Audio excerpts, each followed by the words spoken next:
let's start with maybe the thing we were least excited for. So Gorillaz, um, you know, they're a band. We reviewed their album from last year. Blanky on the name. Yep, Humans, which was kind of middling. I think I was a bit higher on it than you were. Yeah. But I think back to that album. I just remember one song, Charger, really. Charger, I guess the Grace Vince Jones. Staples track. Yeah. Yeah. It was just overstuffed, ton of features, kind of on the nose, political message. Yeah, I didn't really care for it, but yeah, like you said, there was some moments on it for sure. But they recorded this new album, the Now on tour while they In a were month. performing Humans. Yeah, and they did all the actual studio recordings in a month. So that's interesting because it definitely feels much different than Humans. Mm-hmm.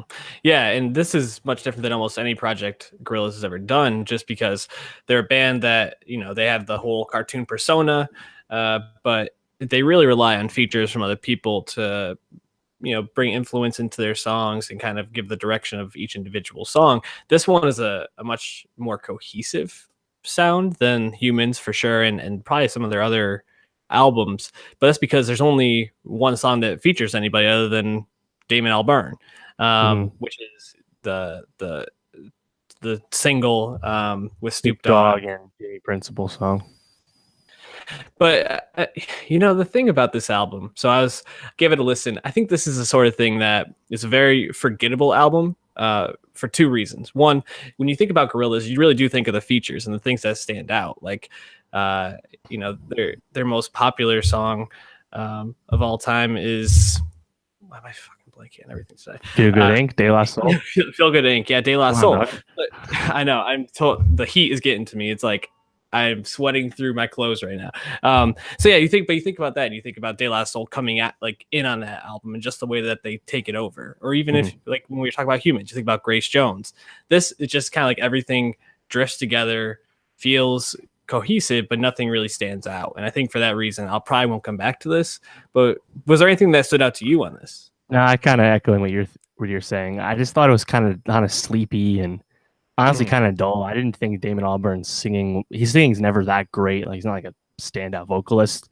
But on this album in particular, I found it really, I don't know, just really dreary and forgettable. And honestly, like, I liked what was it, Humility? Yeah, one of the lead singles. Like that's fun. That's like a really summery poolside song. That's kind of like the best you could do with this kind of these kind of intentions. Then the other single that released alongside Lake Zurich, like, I guess the reason I like that is because there were no vocals, and it was just kind of a, spacey instrumental. I don't know. I didn't find there was much here that, like you said, stands out that's worth remembering. So yeah, I mean, while it's definitely such a turn from Humans, I don't find it any more memorable.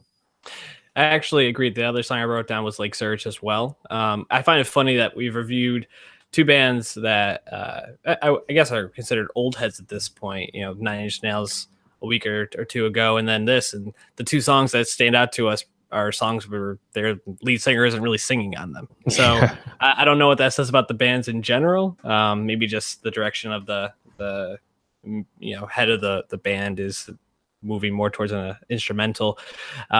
Yeah, this is a forgettable album. We don't really talk about it more.